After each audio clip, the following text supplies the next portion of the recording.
দিনাজপুর জেলার সদর থানার অন্তর্গত গাবুড়া বটতলা বাজার সংলগ্ন ময়দানে রাজারামপুর ঈদগাহ মাঠ প্রাঙ্গণে যুব সমাজের উদ্যোগে 18তম বাৎসরিক 2 দিনব্যাপী ঐতিহাসিক তাফসিরুল কোরআন মাহফিলের সমাপনী রজনীর স্বনামধন্য সভাপতি, ইসলামিক চিন্তাবিদ, শিক্ষাবিদ জনাব মাওলানা মতিউর রহমান কাসেমি, হাজারো আলেমের উস্তাদ, ওয়ারাফা'না লাকা যিকরাক। মাহফিলের প্রধান অতিথি 4 নম্বর শেখপুরা ইউনিয়ন পরিষদের সম্মানিত চেয়ারম্যান, আমাদের অভিভাবক জনাব মমিনুল ইসলাম। এতক্ষণ যারা আলোচনা রাখলেন আপনাদের এলাকার সন্তান জনাব মাওলানা হারুনুর রশিদ, উদীয়মান তরুণ বক্তা মাওলানা বখতিয়ার আলী সিহাব, আমন্ত্রিত অতিথি যারা এসেছেন বিশেষ করে আলহাজ মনির উদ্দিন আহমেদ, জনাব আমিনুল ইসলাম, জনাব রাকিবুল ইসলাম, লাফিজুর রহমান সহ নাম না জানা অন্যান্য সম্মানিত ব্যক্তিবর্গ, মঞ্চে বসা ওলামায়ে কেরাম, সামনে বসা মুসলমান ভাইরা, পর্দার আড়ালে সম্মানিতা মা এবং বোনেরা, প্রশাসনের ভাইরা, প্রাণ প্রিয় দিনাজপুরবাসী, দল মত নির্বিশেষে কোরআনে কারিমের এই অনুষ্ঠানে যারা হাজির হয়েছি, খুশি হয়ে বলছে আলহামদুলিল্লাহ। এ কোরআন এমন এক সম্পদ, ইন্নাল্লাযী লাইসা ফী জাওফিহি শাইউম মিনাল কোরআনি কাল বাইতিল খরিব। নবীজি বলেন, যার অন্তরে কোরআন নেই ওটা উজাড় গৃহ। তার মানে ওটা মানুষের অন্তর বলা যায় না, শয়তানের ঘর। এজন্য আমরা এই ময়দান থেকে আজকে 96% মুসলমানের দেশে আহ্বান জানাবো, যারা শিক্ষা ব্যবস্থায় আছেন 1 থেকে মাস্টার্স পর্যন্ত 100 মার্কের কোরআনে কারিম কম্পালসারি করতে হবে। যেহেতু সভাপতি একজন আলেম, তাকে সামনে নিয়ে বলছি, বিশ্বনবীকে যেদিন আল্লাহ নবুয়ত দান করেন 3বার জিবরাইল তাকে বুকে চেপে ধরেছিলেন, তিনি কিন্তু পড়েননি। বারবার বলেছিলেন ইকরা ইকরা ইকরা। উনি বলেছেন মা আনা বিকারি, আমি পড়তে জানি না। কি পড়বো? পড়তে জানি না। যখনই ফেরেশতা জিবরাইল বলেছেন ইকরা বিসমি রাব্বিকাল্লাযী খালাক, একটা আয়াত না পরপর 5টা আয়াত তেলাওয়াত করেছিলেন। মুহাম্মাদুর রাসূলুল্লাহ সাল্লাল্লাহু আলাইহি ওয়াসাল্লাম জিবরাইলের সাথে একাধারে তিনি 5টা আয়াতই পড়েছিলেন। বুখারী শরীফের হাদিসের ব্যাখ্যায় আমি দেখেছি, জিবরিল জিজ্ঞাসা করলেন, এতক্ষণ আপনি পড়লেন না কেন? নবীজি বলেন, ইয়া আখি জিবরাইল, হে ভাই জিবরাইল, বারবার আপনি বলছিলেন ইকরা ইকরা ইকরা, পড়েন পড়েন পড়েন। তা আমি কি পড়বো? কি পড়বো কি সেটা তো বলেননি। আপনি চতুর্থবার যখন বলেছিলেন বিসমি রব্বিকা, রবের নামে পড়েন, আমি কিন্তু একটু দেরি করি না, আমি আরম্ভ করেছি আপনার সাথে। আর 1টা 2টা না, 5টা সেন্টেন্সই আমি পড়েছি। বলেন সুবহানাল্লাহ। এটা দিয়ে ওই দিন জিবরাইল সহ কিয়ামত পর্যন্ত নবীজির উম্মত যারা আসবে তাদেরকে তিনি শিক্ষা দিতে চেয়েছিলেন, এই আমার উম্মত যারা আসবে দুনিয়ায়, তারা রব ছাড়া অন্য নামে পড়তে পারে না। নামের নাম বাদ দিয়ে যদি অন্য নামে পড়ে কেউ, পড়া হবে না তা না, কিন্তু পড়ায় মানুষের মতো মানুষ হওয়া সম্ভব না। আমি এই চোখে দেখেছি, বিশ্ববিদ্যালয়ে ক্লাস চলছে, শিক্ষককে ছাত্র জুতা দিয়ে পিটাচ্ছে, বলছে শালা তোরে মেরেই ফেলবো। শিক্ষক হাত জোড় করে বলছে, বাবা আমার ছেড়ে দে, জীবনে আর ক্লাসে আসবো না। না, তোরে আমি মেরেই ফেলবো। এটা ছাত্র, এটা কি কথা বলেন না? সিস্টেম অপর পৃষ্ঠায় দেখুন, এ চোখে আমি এইটাও দেখেছি, কোরআনে কারীম আমার সামনে শিক্ষক ওযু করছে, ছাত্র পায়ে পানি ঢেলে দিচ্ছে। শুধু পায়ে পানি ঢেলে দিয়ে হয়নি, নিজের হাত দিয়ে পরিষ্কার করে দিচ্ছে। ছাত্র মাস্টার্স করে নাই, কেবল 4-5 দিন ভর্তি হয়েছে, আলিফ বা তা সা পর্যন্ত জানে, কোরআনের স্পর্শ এখনো পাইনি। শুধু আল্লাহর পরিচয়, আউযু বিল্লাহি মিনাশ শাইতানির রাজিম, বিসমিল্লাহির রহমানির রহিম পড়ার পরে আলিফ বা তা সা এগুলো কেবল পড়ছিল। এর ভেতরে আমার আল্লাহ কি মনুষ্যত্ব দিয়েছে কোরআনে কারীমের ইজ্জতের কারণে। ইয়ারফা'ুল্লাযীনা আমানু মিনকুম ওয়াল্লাযীনা উতুল ইলমা দারাজাত ইলা আখিরি আয়া। সূরা মুজাদালার 11 নম্বর আয়াতে আল্লাহ জানিয়েছেন তাদের মর্যাদা আল্লাহ বৃদ্ধি করতেই থাকে। ইয়ারফা এটা মুজারে, বর্তমান, ভবিষ্যৎ, প্রেজেন্ট, ফিউচার। আল্লাহ পাক নিজে এখানে কাজ করছেন, নিজে ফাইল। ইয়ারফাউল্লাহুল্লাযীনা আমানু মিনকুম, তোমাদের ভেতরে যারা ঈমান আনবে, ওয়াল্লাযীনা উতুল ইলমা দারাজাত, আর যারা দুনিয়াতে ইলম অর্জন করবে তাদের মর্যাদা দিনের পর দিন আল্লাহ বাড়াতেই থাকবেন। আমার বন্ধুরা, বাস্তবতা এটা আমরা দেখেছি। পৃথিবীতে শিক্ষিত মানুষ যারা দাবি করে, এরা যত মুরব্বী হয়ে যায়, বয়স যত বেড়ে যায়, এ মানুষগুলোর মর্যাদা তাদের পরিবারস্থ লোক থেকে দুনিয়ার মানুষের কাছে তত কমতে আরম্ভ করে। এর বাস্তব প্রমাণ সাবেক অর্থমন্ত্রী মরহুম আবুল মাল আব্দুল মুহিত। শিক্ষা দীক্ষা, টাকা পয়সা, প্রভাব প্রতিপত্তি, ক্ষমতা কম ছিল আপনার চাইতে, তা না। 53 বছরের ভেতরেতে আপনারা এবার অর্থমন্ত্রী পেয়েছেন। আর এতদিন পর্যন্ত চট্টগ্রাম, সিলেট, ঢাকা, ওই সমস্ত অঞ্চলগুলো বাংলাদেশ নিয়ন্ত্রণ করত। এত প্রভাব থাকার পরও দিন যত গেছে, মানুষের মর্যাদা আমার আল্লাহ পৃথিবীর কাছে কমিয়ে দিয়েছে। এমন কমিয়েছে, সন্তান পর্যন্ত অনেককে বাড়িতে রাখতে চায় না। কয়েকদিন ধরে আপনারা কিছুদিন আগে দেখতেছেন ফেসবুকে একটা ভিডিও খুব ভাইরাল হয়েছিল। 4টা ছেলে 2টা মেয়ে, 6 ভাই বোন মিলে পিতার সম্পদগুলো সব নিজের নামে লিখে নিয়ে বাবাকে রাস্তায় ছেড়ে দিয়েছে। সুবহানাল্লাহ বলছে না, না, শুধু নাউজুবিল্লাহ বললে হচ্ছে না, এখানে আলহামদুলিল্লাহ বলা দরকার।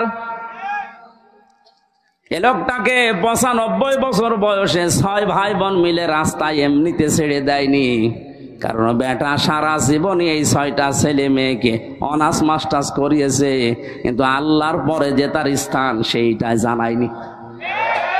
এটা জানানোর জন্য যে জায়গাগুলো দরকার সেখানে সে ঘৃণা করত, সে দিত না।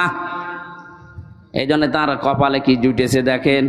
শুধু তার কপাল না, এই ভিডিওটা দেখার পরে আমার মনে হচ্ছে বাংলাদেশে আজ অনেক মুরব্বীর কপালে এইটাই জুটবে।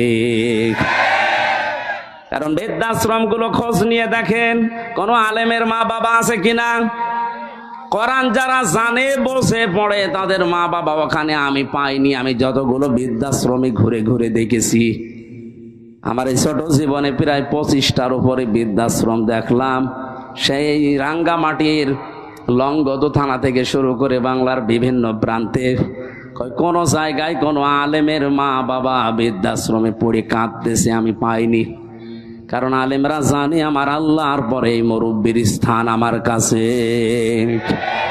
নিজে খেতে না পারলেও দরকার হয় ভিক্ষা করে এনে খাওয়াবে, অথচ ওই 6টা ছেলে মেয়ের ভেতরে আল্লাহর পরে মা বাবার স্থানে জ্ঞান কোনোদিনও মুরব্বী দেয়নি। তো জানবে কি করে? এই জন্য কায়দা কৌশল করে ফাঁকি দিয়ে মা বাবার সম্পদগুলো নিজেদের নামে 6 জন লিখে নিয়ে মুরব্বীরে ছেড়ে দিয়েছে। এবার যান, এটা ছেড়ে দেওয়ার পেছনে যে কয়টা কারণ, তার অন্যতম হচ্ছে এই 6 ছেলে মেয়ের স্বামী আর তাদের বউগুলো। এ মুরব্বীকে এখন তারা বোঝা মনে করে। এই কথা বলেন না কেন? যাদের সাথে বিয়ে দিয়েছিল এইগুলো এবং ওই পুত্রপদ, ওই মেয়েগুলো, ওই জামাইগুলো যদি সত্যিই কোরআনে কারিমের জ্ঞানী হতো, এ মুরব্বীকে রাস্তায় ছেড়ে দেওয়া না, 6 ভাই বোন মিলে আমার মনে হয় মিনি জান্নাতের ভেতরে রেখে দিত। কারণ সবগুলো হায়ার এডুকেটেড, সব অনার্স মাস্টার্স করা, তো তাদের ভেতরে এইটা নেই যে বিরুদ্ধে নারাজ হয়ে গেলে আল্লাহর আরো নারাজ হয়ে যাবে, এটাও জানে না। এই শিক্ষা তাকে দেওয়া হয়নি। এজন্য আহ্বান জানাচ্ছি হাদিসের আলোকে, যার ভেতরে কোরআন নেই ওটা যেহেতু উজাড় ঘর হয়ে যায়, শয়তানের ঘর। 96% মুসলমানের দেশে আমরা এইরকম ঘরের অন্তর নিয়ে বাঁচতে চাই না, আমরা মানুষের অন্তর নিয়ে বাঁচতে চাই। নবীজি যেহেতু নবুয়ত পাওয়ার পরেই আল্লাহর নাম ছাড়া পড়তে রাজি হননি, আমাদের ছেলে মেয়ে প্রজন্ম যারা আসবে তারাও আল্লাহর নাম ছাড়া পড়বে না। এটা যদি মনে করেন রাজনীতি কোন দলের কথা, অপেক্ষা করেন কয়দিন পরে ওই মুরব্বীর মতো আপনারও বাড়ি থেকে বের করে দেবে। কারণ আপনার ছেলে মেয়ে তো জানেন যে আপনি কি, আল্লাহর পরে যে আপনার স্থান ওরা তো জানেই না। এজন্যই তো বারবার আহ্বান জানাচ্ছে যারা দায়িত্বে আছেন শিক্ষা ব্যবস্থায়, 1 থেকে মাস্টার্স পর্যন্ত 100 মার্কের কোরআনে কারিম কম্পালসারি করে দেন। জীবনেও এ দেশে আর কোনোদিন কিয়ামতের আগে বৃদ্ধাশ্রম তৈরি হবে না। বৃদ্ধাশ্রম তৈরি করা হালাল?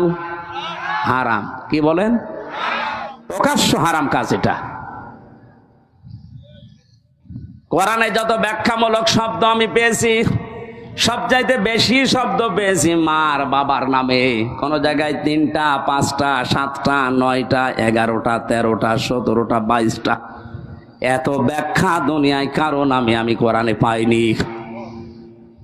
আল্লাহ রাব্বুল আলামিন বলেন, আখফিদ লাহুমা জানাহায-যুল্লি মিনার রাহমা ওয়া কুর রাব্বিরহামহুমা কামা রাব্বায়ানি সগীরা। আলেম যারা আছেন তাদেরকে বলছি, এবার সারা জীবনে আয়াতটা জন্মের পর থেকে আমরা অনেকে পড়েছি, এর ভেতরে একটা গোপন রহস্য আছে। আমার আল্লাহ কি সেট করেছেন তাকান তো ব্যাখ্যায়। আল্লাহ পাক বলেন আখফেদ, খফজন মানে ডাউন করার পরে ফল করে দেওয়া। পৃথিবীর সন্তানদেরকে আমার আল্লাহ যেন নিজে চোখে আঙ্গুল দিয়ে হাত ধরে বলতেছে, এ পৃথিবীর সন্তানেরা ডাউন করে দে, এরপরে ফল কর।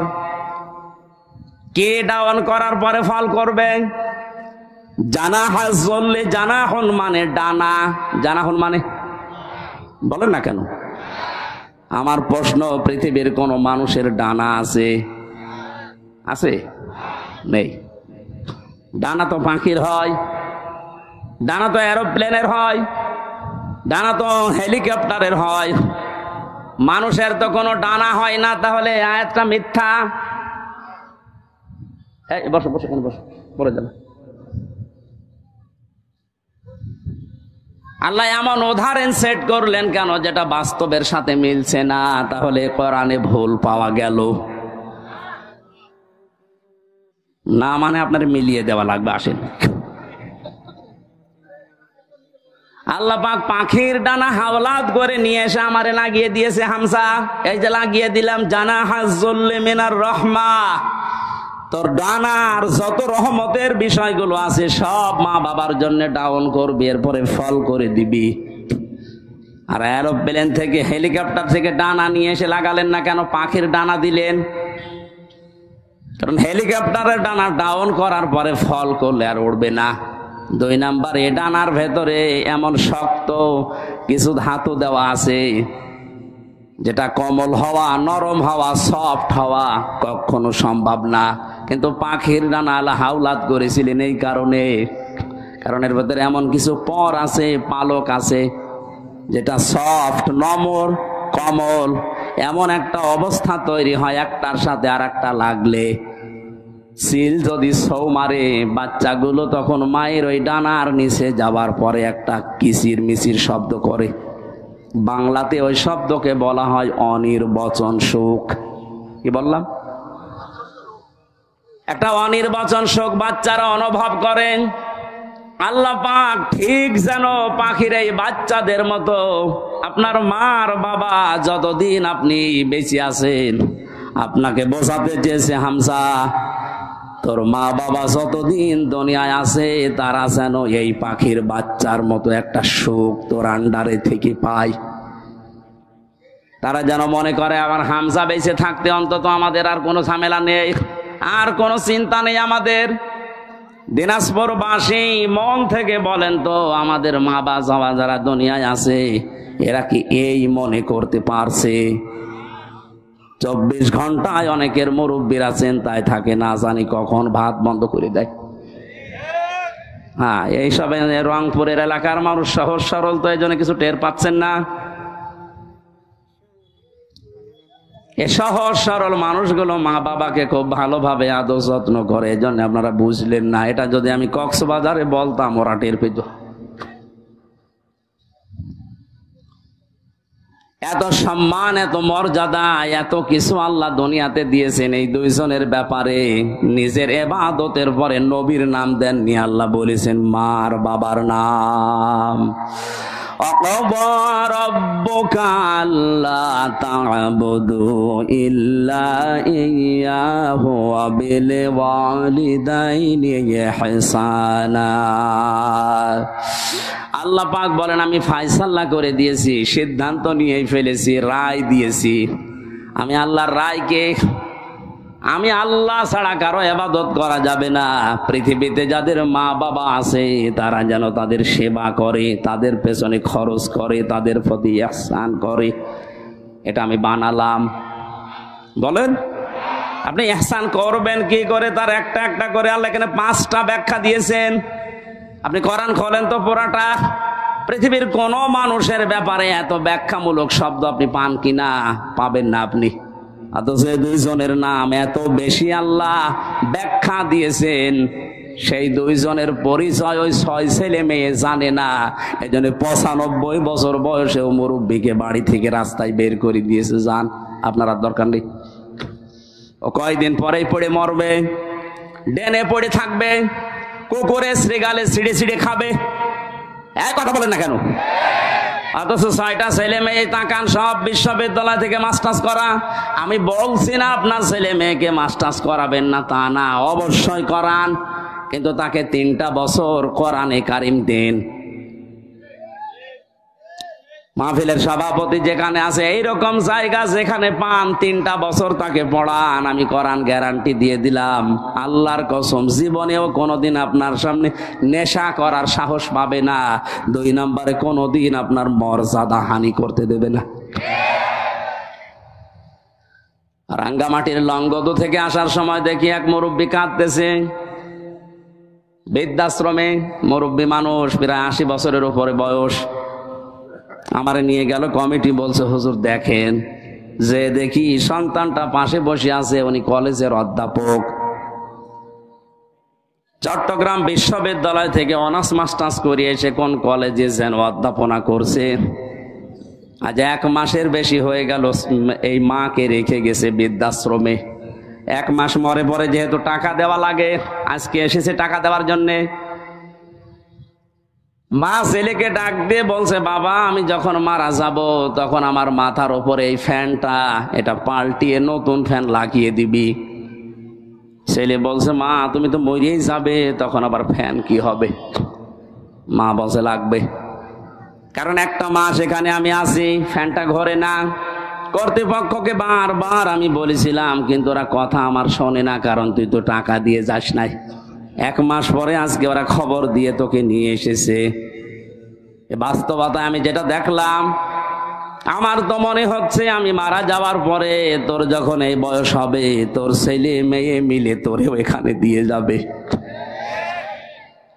তোর তো আবার ফ্যান ছাড়া ঘুম হয় না, ছোটবেলা থেকে তোকে বাতাস দেওয়া ছাড়া আমি ঘুম পাড়াতে পারি না, তোর কষ্ট হবে রে বাবা, তুই আগে থেকেই ব্যবস্থা করে যা, আমি মারা যাওয়ার পরেই তুই ফ্যানটা পাল্টিয়ে দিবি। দেখলাম ওর সামনে ওর হাতের ওপরে মা মারা গেল, হাও মাও করে কেঁদে বলছো হুজুর এ দোষ শুধু আমার একা না, এ দোষ আমার বোর। আমার 2টা ছেলে মেয়ে আছে, তাদের মুখের দিকে তাকে আমি তালাকও দিতে পারি না।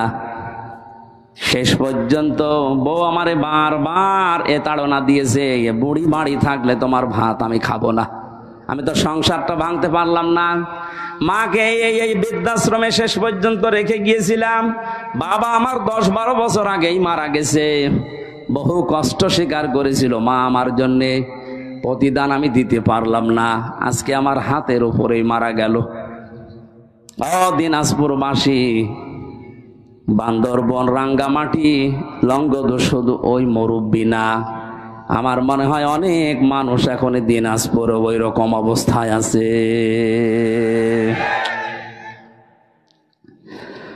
আমি যেটা বোঝানোর জন্য পর্যন্ত এসেছিলাম, ছেলে হোক মেয়ে হোক, আগে 3টা বছর তাকে কোরআনের সাথে পরিচয় করান।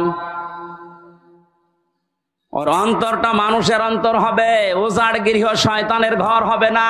তখন আপনি কি ও বুঝবে যে আল্লাহর পরে আপনার স্থান, তামাম দুনিয়া একদিকে চলে গেল, আপনাকেও ছাড়বে না।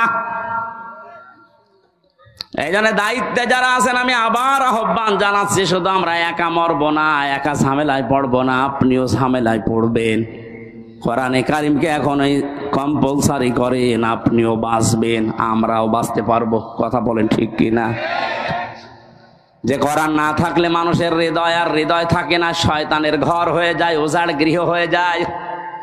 সেখান থেকে বাঁচাতে আজকের এই যুব সমাজ কোরআন কিছু না কিছু হলেও আমাদের অন্তরে যেন প্রবেশ করে। আয়োজনে যারা আঞ্জাম দিয়েছে আমরা খুশি হয়ে ধন্যবাদ দিয়ে বলছি আলহামদুলিল্লাহ। নবীজি জানিয়েছেন মান ক্বারাআল কুরআনা, যে ব্যক্তি কোরআন পড়ে, এদিকে তাকান, মান ক্বারাআল কুরআনা, যে ব্যক্তি কোরআন পড়ে, ফাস্তাজহারাহু, এবং একে ইজহার করার চেষ্টা করে। ইজহার মানে, এজহার শব্দের শাব্দিক অর্থ 99টা। এজহার মানে স্পষ্ট করা, এজহার মানে প্রকাশ করা, এজহার মানে দাঁড় করানো, এজহার মানে প্রতিষ্ঠিত করা, এজহার মানে কায়েম করা। সবগুলো অর্থ একটা একটা করে অভিধানে মিলান, আপনি পেয়ে যাবেন। সুতরাং যে ব্যক্তি কোরআন পড়বে এবং কোরআনকে কায়েম করার জন্য চেষ্টা চালাবে, কেন আল্লাহর নবী ফাস্তাজহারাহু দিলেন?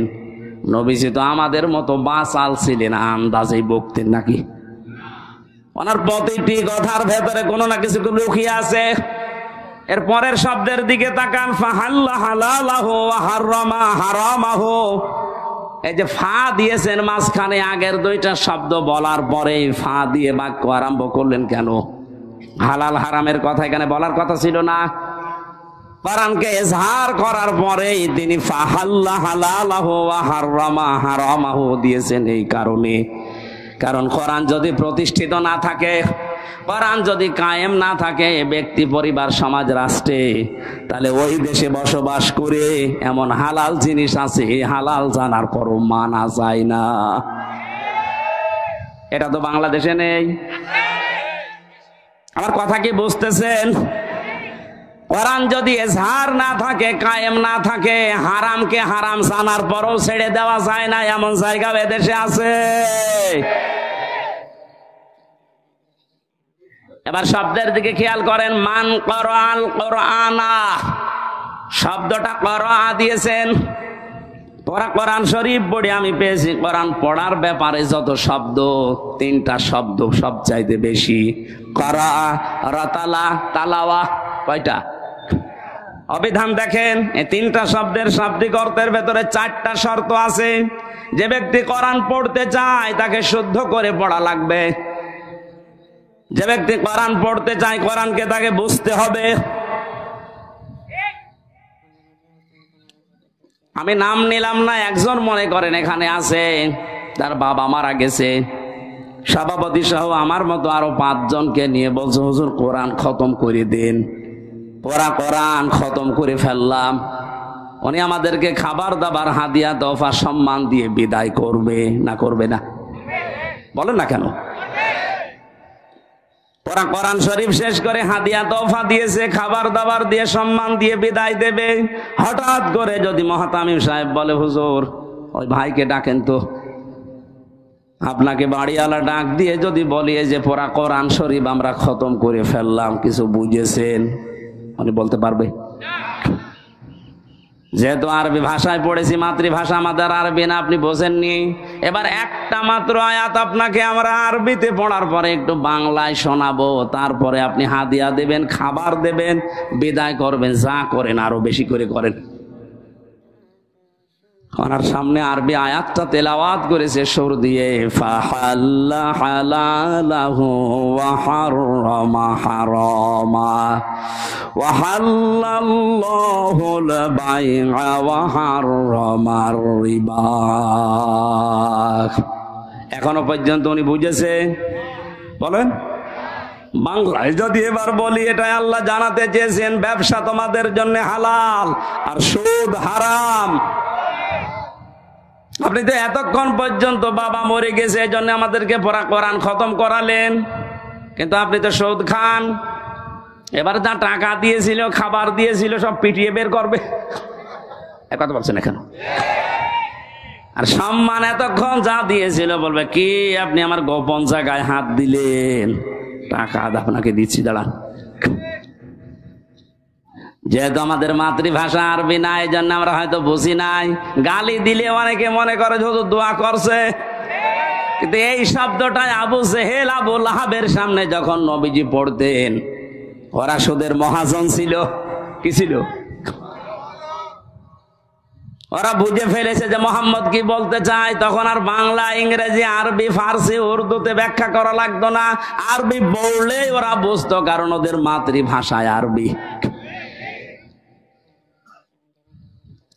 বাস্তবে বাংলাদেশে এমন অনেক জায়গা আছে, হালালকে হালাল জানার পর, হারামকে হারাম জানার পরেও মানা যায় না। কোরআন যেহেতু এজহার নেই, এজন্য আমরা মুসিবতে আছি। কোন মানুষ যদি কোরআন পড়ে এবং কোরআনকে বোঝে, যতটুকু বুঝবে তার উপরে ততটুকু বাস্তবে মেনে চলার চেষ্টা চালাবে। সাহাবা একরামের 2 পারা 3 পারা পড়তে সারা জীবন লেগে যেত। সূরা নাস আর ফালাক পড়তে হযরতে ওমরের 11 দিন লেগেছিল, তার জীবনীতে পেয়েছি। অথচ আমারে পড়তে দেন সূরা নাস আর ফালাক, আমি 3 মিনিটে শেষ করে ফেলবো। তাহলে হযরত ওমর মনে হয় পড়তে পারতেন না, তাই তার এত সময় লাগলো কোন কারণে? যে আয়াত পড়তেন ওইটা তার প্র্যাকটিক্যাল লাইফে মিলাতেন। কুল আউযু বিরাব্বিন নাস। আল্লাহ পাক বলেন, নবী আপনি বলুন আমি আশ্রয় চাই মানুষের রবের কাছে। এখন রব কি? রবের অর্থ প্রধানত 19টা। উনি 19টা বিষয় নিজের জীবনে মিলিয়ে দেখতেন। রব মানে আইনদাতা, রব মানে প্রতিপালক, রব মানে উকিল, রব মানে এরকম যত আছে মিলাতেন, দেখি আমার জীবনে মেলে কিনা। যখন দেখতেন রব মানে আইনদাতা, আমার জীবনে আল্লাহর আইন আমি যতটুকু ওই সমর্থ আমি মানতে পারছি। রব আমার রিজিক দাতা, আমি আল্লাহ বাদে অন্য কাউকে রিজিকের উপরে ভরসা করি না, মানিও না। একটা একটা করে 19টা মিলিয়ে ফেলতেন। তখন বলতেন পরবর্তী আয়াত দেন, মালিকিন নাস। আমরাও তো কোরআন এইভাবেই পড়ি। তার 11টা আয়াত পড়তে 11 দিন সময় লেগে যেত এইভাবে মিলাতে। আর আমাদের এক খতম করতে দেবেন, 11 ঘন্টায় পুরা কোরআন পড়ে শেষ করে আর এক খতম শুরু হবে। এখানে কোরআন ব্যাখ্যায় আমি যতগুলো অর্থ পেয়েছি, অভিধানে 4টা শর্ত সব জায়গায় লেখা আছে। কেউ যদি কোরআন পড়তে যায় সে যেন শুদ্ধ করে পড়ে। অরাতিলিল কোরআন তারতিলা, এ নির্দেশ কার? আরো জোরে বলেন। 2 নম্বরে কোরআন শুধু পড়লে হবে না, আফালা ইয়াতাদাব্বারুনাল কোরআন। কি হয়েছে তোদের? কোরআন নিয়ে কেন চিন্তা ভাবনা করো না? না বুঝলে আপনি চিন্তা করবেন কি দিয়ে? 3 নম্বরে এটা আপনার প্র্যাকটিক্যাল লাইফে আপনি মেলাবেন। বোঝার চেষ্টা চালাবেন। 4 নম্বরে যতটুকু বুঝেছেন এটা যেন মানুষ মানতে পারে সেই ব্যবস্থা করে দেবেন। এই 4টা শর্তের নাম হচ্ছে কিরাআহ। 4টার নাম কি? এভাবে যারা কোরআন পড়বে আল্লাহ পাক বলেন আল্লাযীনা আতাইনাহুমুল কিতাবা ইয়াতলুনাহু হাক্কা তিলাওয়াতি। আমি যাদের কিতাব দিয়েছি তারা এর হক আদায় করে, তার মানে 4টা শর্ত মেনে পড়ে। উলাইকা ইউমিনুনা বি, এই মানুষগুলোই আমার কোরআনে বিশ্বাসী। বলেন সুবহানাল্লাহ। ওয়া ইয়াকফুর বিহি ফাউলাইকা হুমুল খাসিরুন। এই 4টা শর্ত মেনে যারা আমার কোরআন পড়ে না, ওরা কোরআনে বিশ্বাসী নয়, এরা জীবনে ক্ষতিগ্রস্ত হবে। এটা আমি বানালাম? বলেন।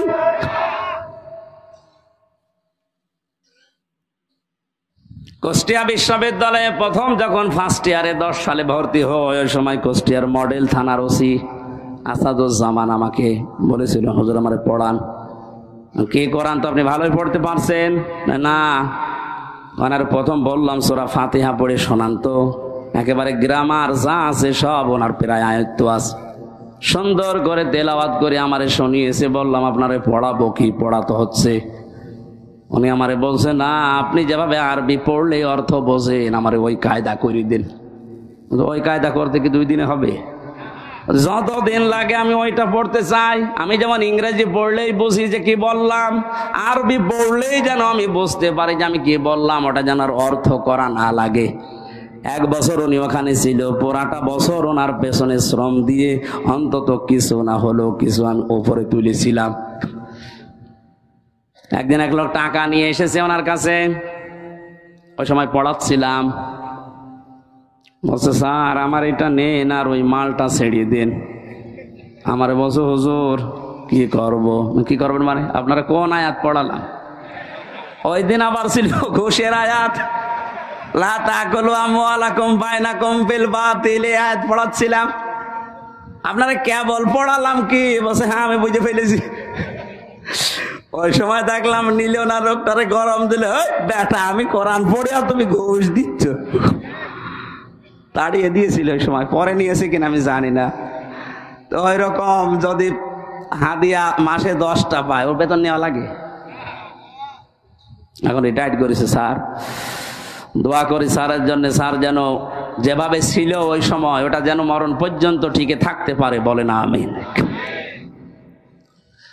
আমার ভাইরা, আমি যেটা বোঝাতে চাচ্ছিলাম, কোরআনে কারীম যারা এই 4টা শর্ত মেনে পড়ে আর একে ইজহার করার জন্য দুনিয়ায় চেষ্টা চালায়, কায়েম করা, প্রকাশ করা, প্রতিষ্ঠিত করা, স্পষ্ট করা, দাঁড় করানো, এটা যদি দাঁড় হয়ে যায় আপনি বাধ্য হবেন হালালকে হালাল জানার পরে মেনে নিতে। আপনি পারবেন না হালালকে হালাল জানার পরে মেনে না নিতে পারবেন না, এ পরিবেশ তৈরি হয়ে যাবে। কারণ জনগণের ভেতরে যখন কোরআনে কারীম প্রতিষ্ঠিত থাকবে, আপনি বাদশাহ, আপনি মন্ত্রী, আপনি মেয়র, যত বড় দায়িত্বে থাকেন না কেন, যারা আপনার আন্ডারে থাকবে ওদের বুকে এমন সাহস তৈরি হবে, সামনে থেকে প্রতিবাদ করবে। আপনি দাঁড়ান। হযরত ওমরের জামানায় যেহেতু কোরআনে ঝাড় ছিল, বক্তব্য দিচ্ছিলেন মসজিদে নববীতে, এক সাহাবী উঠে বললেন, খলিফাতুল মুসলিমিন, আমিরুল মুমিনিন, আপনার বয়ান বক্তব্য বন্ধ করেন। কেন? প্রত্যেকে রাষ্ট্রীয় কাপড় পেয়েছে একটা একটা করে, সেই হিসাবে তো আপনিও একটা পাবেন। আপনার শরীরের ভেতরে ডবল কাপড় দেখা যায়, অবশ্যই আপনি একটা বেশি আত্মসাৎ করেছেন। আমার মনে হয় কোন চেয়ারম্যান না, কোন মেম্বার না, মেম্বারের চামচাস এইটা, ওর সামনেও যদি কেউ এরকম প্রতিবাদ করে যে কাবি খা, ওইটা কই, ওরে 10 বছর জেল খাটা লাগবে। আর সরাসরি প্রেসিডেন্টের সামনে দাঁড়িয়ে প্রতিবাদ করছে সাধারণ একজন মানুষ। হযরত ওমর ওই বয়ান বন্ধ করে দিয়েই বললেন, আল্লাহর নবীর সাহাবীরা, ঠিক আছে আমি ওর জবাবটা আগে দিয়ে নেই, আমি নিজে দেব নাকি আমার এই সামনের কাতারে আমার ছেলে আব্দুল্লাহ আছে ও দেবে? হযরত আব্দুল্লাহ উঠে বললেন, বন্ধুরা প্রত্যেকেই একটা একটা করে কাপড় পেয়েছে, আমিও একটা পেয়েছিলাম, আমার বাবাও একটা পেয়েছে। যেহেতু বাবাকে মাঝে মাঝে এই বিদেশি প্রতিনিধি দলের সাথে সাক্ষাৎ করা লাগে, জুমার দিন নামাজ আদায় করানো লাগে কেন্দ্রীয় মসজিদে, ঈদের সময় নামাজ পড়ানো লাগে, বাবার এই রকম জামা নেই, এই জন্য আমার কাপড়টাও বাবাকে দিয়েছি, দুইটা কাপড় মিলিয়ে বাবা আমার কাপড় তৈরি করেছে। কোরআন যদি এজহার থাকে, কায়েম থাকে, ও দেশে আপনি উল্টা পাল্টা করে নিজে বাঁচতে পারবেন না, আপনাকে বাধ্য করবে কোরআন।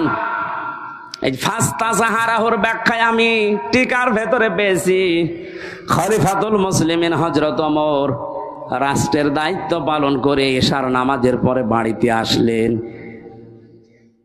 বারান্দার দিকে তাকিয়ে দেখলেন একটা লাশ, শিশু বাচ্চা 12টা টুকরা করে কে যেন রেখে গেছে। চিন্তায় পড়ে গেলেন, ডাক দিয়ে বলে, আমার দেশে কোরআনের বিচার চলছে, আর আমার ঘরের বারান্দা একটা মাসুম বাচ্চাকে 12 টুকরা করে কে রেখেছে, এর বিচার না হওয়া পর্যন্ত আমার নিস্তার নেই। তদন্ত কমিটি গঠন করলেন, 3 দিনের ভেতরে রিপোর্ট দেবে। মানুষ পায় না, রিপোর্ট দেবে কি? হযরত ওমরের চিন্তায় খাওয়া দাওয়া বন্ধ হয়ে গেছে। কি হয়ে গেল? আমার দেশে একটা অবৈধভাবে মানুষ মারা গেল, তার একটা নিষ্পাপ মানুষ, আমি কিছুই করতে পারলাম না এতক্ষণ পর্যন্ত। পৃথিবীতে মুসলমান 57টা দেশ, এখন প্রতিটি রাষ্ট্রের যারা দায়িত্বে আছে, আমাদের দেশে যেমন 1634 জন মানুষ আছে, এদের যদি অনুভূতি, এদের যদি আকল হযরতে ওমরের মতো এভাবে কাজ করতো যে আমার দেশে আমি আছি দায়িত্বে, আর বিনা কারণে অবৈধভাবে একটা লাশ পড়ে গেল, আমি কিছুই করতে পারলাম না, কিয়ামতের আগে এই দেশে অবৈধ কোনো লাশ কোনো জায়গায় পড়ে থাকতো না।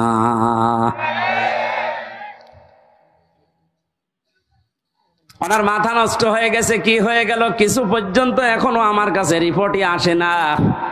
হঠাৎ করে এক মুরব্বীকে সঙ্গে নিয়ে যুবতী একটা মেয়ে এসেছে, ডাক দিয়ে বলে, খলিফাতুল মুসলিমিন, যে লাশটা আপনার বারান্দায় ছিল ওটা আমার নিজের বাচ্চা, আমি ওরে টুকরা টুকরা করেছি। হযরত ওমর ডাক দিয়ে বলেন, মেয়ে কি বলো, বুঝে শুনে বলো, পরবর্তীতে কি হবে তুমি জানো? মানুষ হত্যা করার যে বিচার কোরআনে আছে সূরা বাকারায়। বলে, হ্যাঁ আমি নিজেও কোরআনের হাফেজা, আমি নিজে জানি যে এর বিচার কি হবে। আপনার যা আছে কোরআনে আপনি শুরু করেন না, আমি এমনিতে শুরু করতে পারি না। হযরত ওমর তারপরেও তিনি সব শুনলেন গোড়া থেকে শেষ পর্যন্ত, দেখলেন মেয়েটার কোনো দোষ এখানে নেই, যেহেতু মানুষও নিজের ইচ্ছা করে হত্যা করেছে, এই কারণে তার শাস্তি দেওয়া হবে। আগেরটা আমি বলছি পরে।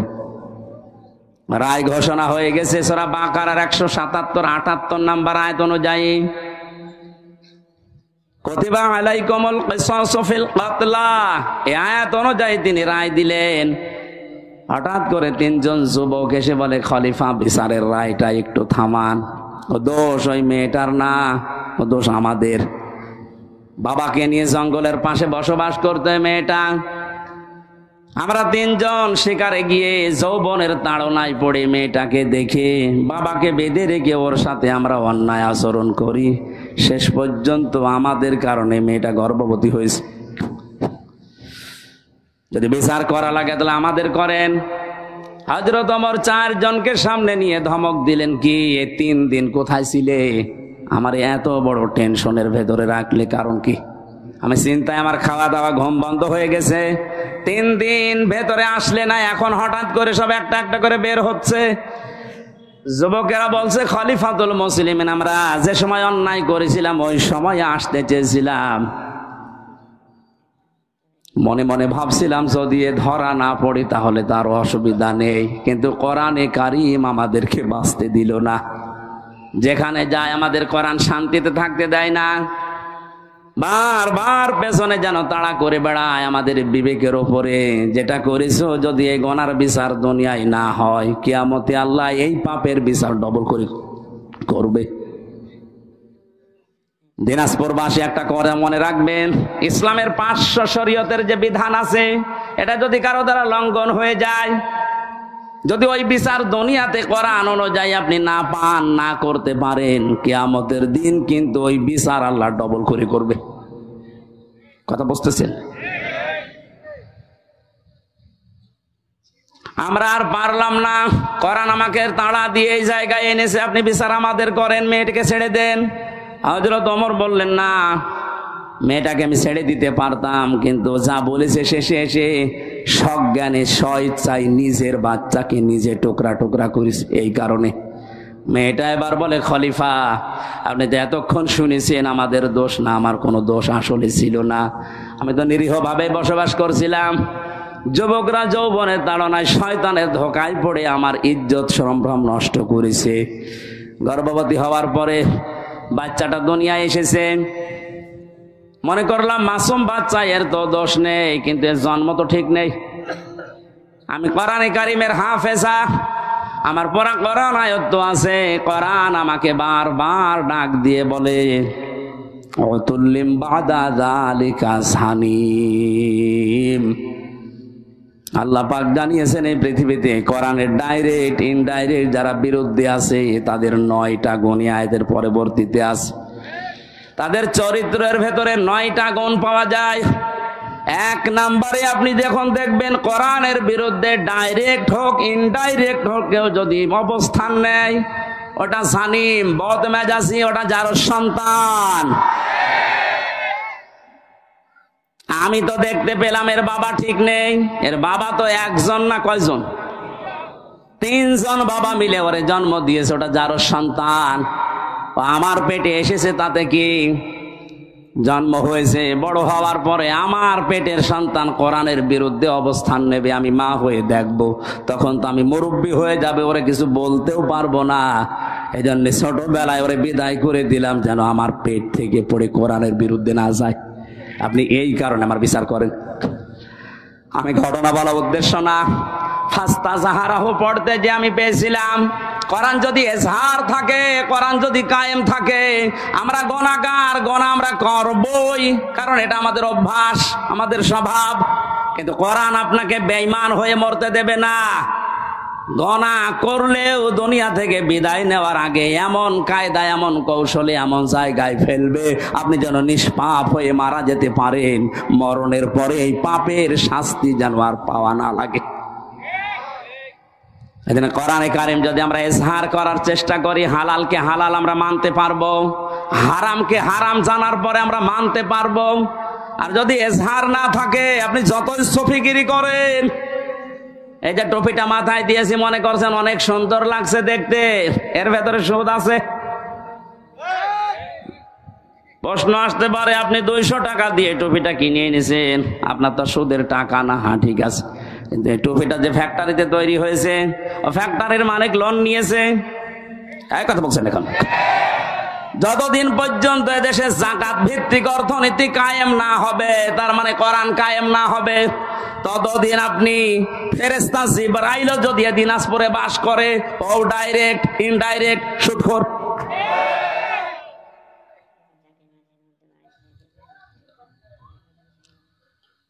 কোরআন যে পড়ে, কোরআনকে দাঁড় করানোর জন্য চেষ্টা চালাবে, আর হালালকে হালাল জানার পরে মেনে নেবে, হারামকে হারাম জানার পরে মেনে নেবে। আল্লাহর নবী বলেন, আদখালাহুল্লাহুল জান্নাহ, আল্লাহ তাকে জান্নাতে দিয়েই দিয়েছে, না দেবে না। না আপনি আলেম, এখানে বসে আছেন আলেমেরা, আদখালাহুল্লাহুল জান্নাহ, আল্লাহ তাকে জান্নাতে দিয়েছে না দেবে, দিয়েছে। আদখালা ইদখালা এটা মাঝির সিগা, অতীতের শব্দ। নবীজি কেন দিয়েছেন?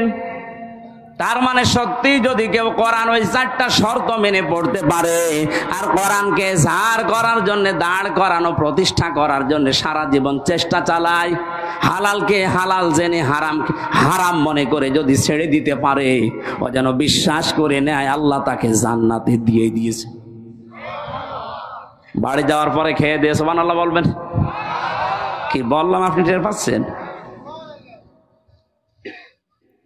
শুধু এতটুকু নবীজি শেষ করেননি, আশাফাহু ফি আশারাতিন মিন আহলি বাইতিহি কুল্লুহুম ক্বাদ ওয়াজাবাত লাহুন নার, তার ব্যাপারে এমন 10 জনের পক্ষে সুপারিশ গ্রহণ করার ক্ষমতা আল্লাহ তাকে দেবেন, তার পরিবারস্থ লোকদের ভেতর থেকে যাদের উপরে জাহান্নাম ওয়াজিব হয়ে গিয়েছিল। এই যে সম্মানটা এই কোরআনের কারণে, কিসের কারণে? এই কোরআন শোনার জন্য, বোঝার জন্য, আমল করার নিয়তে যারা বসে আছি, আমরা সে কোরআনে কারিম থেকে আরম্ভ করছি তাফসীর আকারে সূরা আলে ইমরানের 133, 134 দুইটা আয়াত পড়েছি। তাফসীর আকারে আমরা একটা একটা করে যাব ইনশাআল্লাহ। জবান খুলে কোরআনের আয়াত থেকে শিক্ষা নেওয়ার উদ্দেশ্যে পড়েন, আউযু বিল্লাহি মিনাশ শাইতানির রাজিম। গরমে কি আপনারা সব বরফ হয়ে গেছেন নাকি? জবান খুলে পড়েন, শয়তান যেন আশপাশে না থাকে। আউযু বিল্লাহি মিনাশ শাইতানির রাজিম। বিসমিল্লাহির রহমানির রহিম।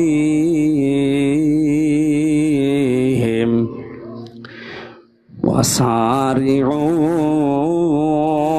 ইলা মাগফিরাতিম মির রাব্বিকুম ওয়া জান্নাতিন আরদুহা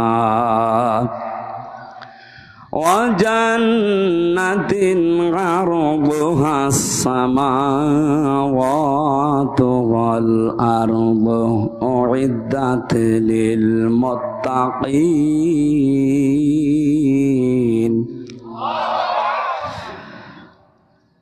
অনেকগুলো বিষয় ছিল, শানে নজুল ছিল, ঐতিহাসিক প্রেক্ষাপট, নামকরণ সব আমি বাদ দিয়ে দিলাম, যেহেতু গরমে আমার ভেতরে ঘেমে একেবারে শোধ চলছে, এত বাতাস হচ্ছে তারপরও ঘেমে যাচ্ছে। খুব তাড়াতাড়ি শেষ করব বলে আমি আয়াতের দিকে এগিয়ে যাচ্ছি সরাসরি তাফসিরে। আল্লাহ পাক বলেন, সারিউ, তোমরা দৌড়াও। একা একা দৌড়াও না, সবাই। এবার ওঠেন তাহলে দৌড়ানো আরম্ভ করি। সারিউ, আল্লাহর আদেশ, তোমরা সবাই মিলে দৌড়াও। এরপরও আপনি দৌড়াবেন না। কোথায় দৌড়িয়ে যাবেন? ইলা মাগফিরাতিম মির রাব্বিকুম, তোমাদের রবের ক্ষমার দিকে দৌড়াও। পৃথিবীতে সবচাইতে বড় সম্পদ মুমিনের জন্য আল্লাহর ক্ষমা। আমি নিজে সহ যারা আলেমরা বসে আছে তাদেরকে বলছি, কিয়ামতের ময়দানে আল্লাহ যে বিচার ব্যবস্থা তৈরি করবে, আল্লাহর বিচারের সিস্টেম হবে তিনটা। কয়টা? বলেন বলেন। এক নম্বরে, আমার আল্লাহ যদি ন্যায় বিচার করে কেউ বাঁচতে পারবে না। কথা বলেন না কেন? আল্লাহ রাব্বুল আলামিনের বিচারে কোনো অবিচার বলতে কিছু নেই। রাখো, দরকার নেই। আল্লাহর বিচারে কোনো অবিচার, আরে জবাব দেন না কেন? আল্লাহর বিচারে অবিচার আছে? ন্যায় বিচার করলে কেউ বাঁচবে না। অবিচারও নেই, ন্যায় বিচার করলেও বাঁচবেন না। তে করবে কি? আল্লাহ পাক যদি ক্ষমা করে দেয় দয়া করে কাউকে, তার গফফার নামের খাতিরে, এই লোকটাই শুধু জান্নাত পাবে। নবীজি মাঝে মাঝে বলতেন, আল্লাহর ক্ষমা ছাড়া কেউ জান্নাত পাবে না। সাহাবীরা বলেন, হে নবী আপনি? নবীজি কেঁদে কেঁদে বলতেন, সাহাবীরা আমিও আল্লাহর দয়া ছাড়া, ক্ষমা ছাড়া জান্নাত পাবো না। এই জন্যে আল্লাহ আয়াতের প্রথম শব্দে দিয়েছেন, দৌড়াও আল্লাহর ক্ষমার দিকে। এটা যদি সত্যিই তুমি না পাও, আমার যে বানানো বাগান, যে জান্নাত, ওইটার আশা তুমি করতে পারো না। কাবা শরীফ যারা তাওয়াফ করে, সভাপতি যেহেতু হাজী সাহেব, ষষ্ঠ চক্করে আমরা সবাই মিলে একটা দোয়া পড়ি আল্লাহর কাছে, আল্লাহুম্মা ইন্না আলাইয়া হুকুকান ফীমা বাইনি ওয়া বাইনিকা। আর অনেকগুলো কথা আছে। আল্লাহকে কাবার সামনে নিয়ে বলা হয়, রব্বুল আলামিন তুমি আমার মালিক, আমি তোমার গোলাম। মালিক আর গোলামের ভেতরে অনেক দেনা পাওনা আছে। আমি গোলাম হিসাবে, তুমি মালিক, যা দেবে তো সব দিয়েছো, নেই থেকে তুমি আমাকে হামজা বানিয়েছো। উল্লেখ করার মতো আমি চেয়ারম্যান, কিসের চেয়ারম্যান? আমি উল্লেখ করার মতো কিছু ছিলাম না। ওনার বয়স যদি এখন 50 বছর হয়, 51 বছর আগে উনি কিছু ছিল দুনিয়ায়? কথা বলে না কেন?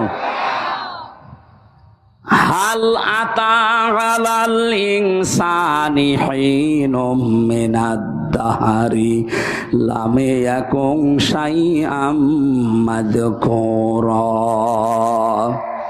মানুষের জীবনে কি এমন সময় অতিবাহিত হয়নি যখন সে আলোচনা করার মতো, উল্লেখ করার মতো কিছু ছিল না?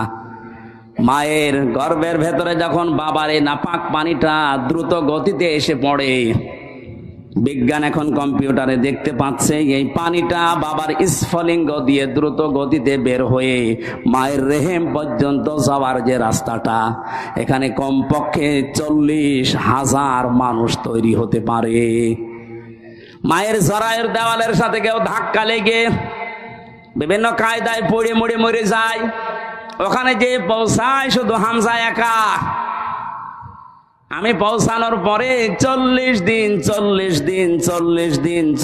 দিন এভাবে করে বিভিন্ন রূপ আমাকে আল্লাহ নিজে দান করেন।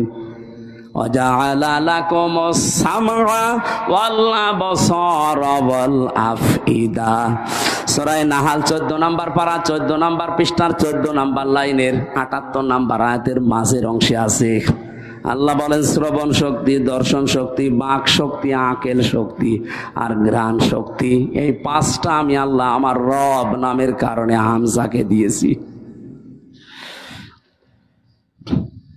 বাবার যে নাপাক পানিটা বের হয়েছিল, বিজ্ঞান এখন প্রমাণ করছে এই নাপাক পানিটা দিয়ে মহান আল্লাহ এই যে 40 দিন পার হয় মনে করছেন এমনি এমনি না, এটা দিয়ে আল্লাহ 4টা জিনিস 340-এর ভেতরে তৈরি করে ফেলেন।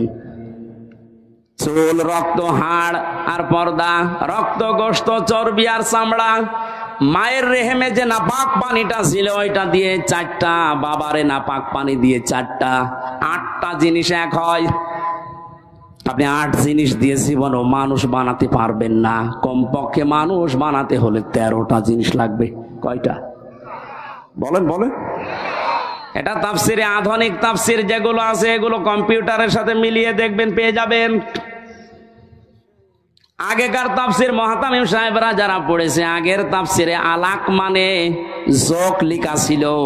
আলাক মানে মাটির নির্যাস, জমাট বাঁধা রক্ত, এগুলো পেয়েছে।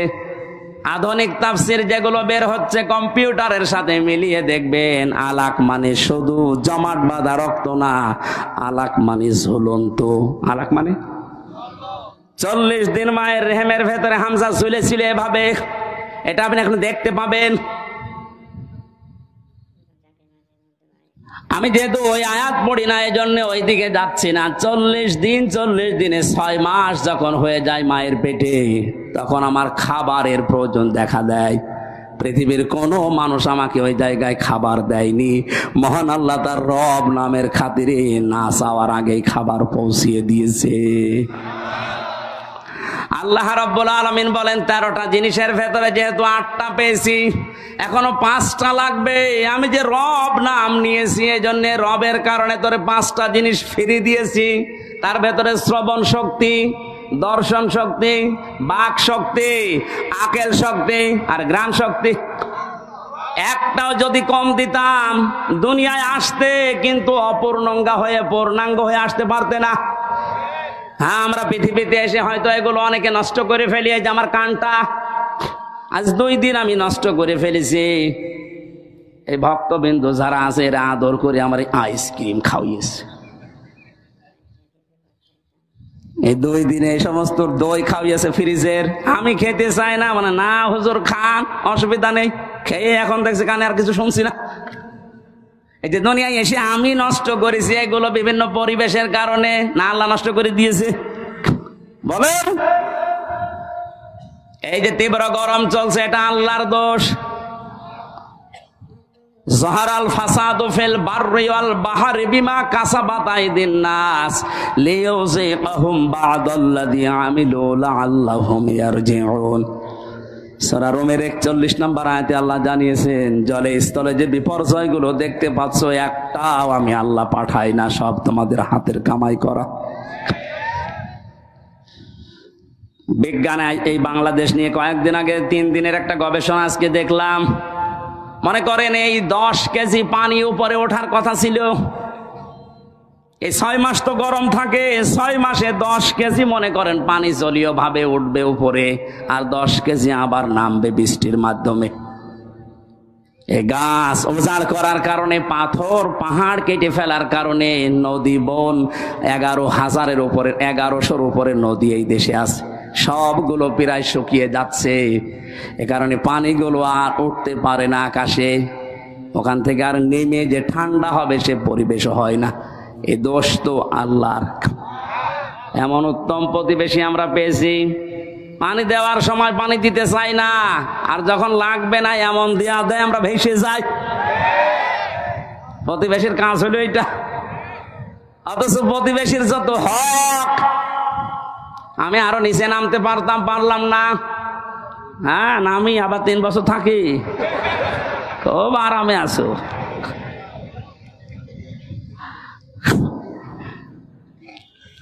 বিভিন্ন ধর্মীয় গোড়ামি বিশ্বাসের কারণে ওই সমস্ত জাতিরা তারা বিভিন্ন জিনিস পুড়িয়ে ফেলে, অথচ ওগুলো পুড়িয়ে ফেলার নিয়ম না, মাটির নিচে পুঁতে ফেলার নিয়ম। ওগুলো যেন পচে সার হয়, ওগুলো যে জমি উর্বর হয়, এই নিয়ম ছিল ইসলামের। এই যে মানুষকে মাটি দেওয়া হয়, অন্যান্য জাতিরা পুড়িয়ে ফেলে। কত পার্থক্য আপনি একটু যদি দৃষ্টি দিয়ে দেখেন, সব তো যেয়ে পড়বে আমাদের প্রতিবেশীর উপর। এই জন্য কিছু বলতেও পারছি না। মা রান্না করছিল, ছেলেকে বলছে যে 50টা টাকা দিলাম তেল নিয়ে আয়।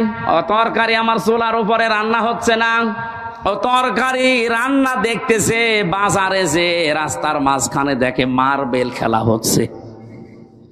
50 টাকা দিয়ে মার্বেল কিনে খেলা আরম্ভ করিস, 50 টাকায় হেরে গেছে। 3 ঘন্টা পরে বাড়িতে আসছে, মা তো সেরকম রেগে আছে। ওই যে তরকারি যেটা চুলায় দেয় আর নাড়ে, ওর নাম কি? ও যখন বাড়িতে এসেছে ডাক দিয়ে বলে, ওই হামজা, সে টাকা কই? কথা বলে না। সে তেল কই? কথা বলে না। 3 ঘন্টা কোথায় ছিলি? কথা বলে না। 3টা প্রশ্নের জবাব আমার জানা নেই। আসতে বলেন। আমি বললেই মার খাবো, না বললেও কথা বলে।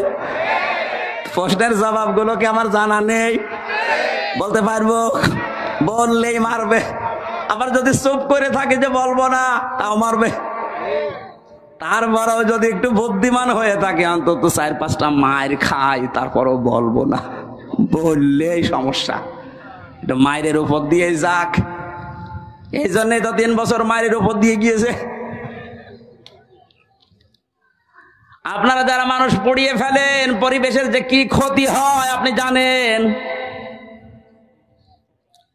এই যে খড়কোটা যেগুলো বিভিন্ন আবর্জনা মনে করে আপনি পুড়িয়ে ফেলছেন, না, এটা নিয়ম নয়। বিশ্বনবী 1500 বছর আগে এটা নিষেধ করে দিয়েছেন, মাটির নিচে দিয়ে দাও, এগুলো সার হয়ে যাবে। মাটির উর্বর শক্তি, খাদ্য তৈরি করার যে শক্তি, এটা আল্লাহ বাড়িয়ে দেবে। এই জন্য পানি ওঠা এখন বন্ধ। হয়তো 10 কেজি ওঠার কথা ছিল, উঠে চলে গেছে বিভিন্ন কায়দায়। এখন যে নামবে যে সমস্ত জায়গায়, ওই জায়গাগুলো পানি নামানোর জন্য যেটা দরকার ওই জিনিস নেই। আল্লাহ দেবে কি করে? আমরা তো গাছ কেটে সব শেষ করে ফেলি, পাহাড়গুলো উজাড় করে ফেলি। এরপরে যেখান থেকে আসা দরকার 1100 বিল, খাল, নদী, নালা যদি ভরাট থাকতো, এত গরমের ভেতরে আমাদের এই কয়দিন কষ্ট করা লাগতো না। এজন্য পাপের ফসল আমরা পেয়েছি। আল্লাহ বলেন, লিউসি কাহুম, আমি একটু মজা চাকাই মাঝে মাঝে, দেখি ওরা ফিরে আসে কিনা।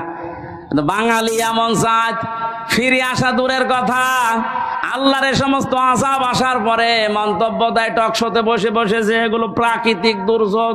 তেমন কিছু না রে বেটা, প্রাকৃতিক দুর্যোগ বলে কিছু নেই, সব তোমাদের হাতের কামাই করা ফসল। পৃথিবীর যেই দেশে প্রকাশ্য জেনার ব্যভিচার বেড়ে যায়, মহান আল্লাহ তখন সঙ্গে সঙ্গে দেশে গজব নাজিল করার সিদ্ধান্ত নেয়। বাস্তব প্রমাণ দুবাই। এই কথা বলে না কেন? আমেরিকায় এত জেনা হয় না। বড় বড় এই ভবনগুলো সব জেনার কারখানা। আল্লাহর শরীরের বাইরে চলে গেছে, বিমানবন্দর পর্যন্ত ভাসিয়ে দিয়েছে। যা এখন এই ঘাস শুকিয়ে উঠতে ওদের 10 বছর লাগবে। দুবাইয়ের মতো এত উন্নত জায়গাগুলো যদি আল্লাহ কয়েক ঘন্টায় ধ্বংস ও স্তূপে পরিণত করে দিতে পারে, আমাদের দেশকে কিছুই করতে পারবে না, কারণ আমরা করোনা ও মোকাবেলা করে ফেলেছি।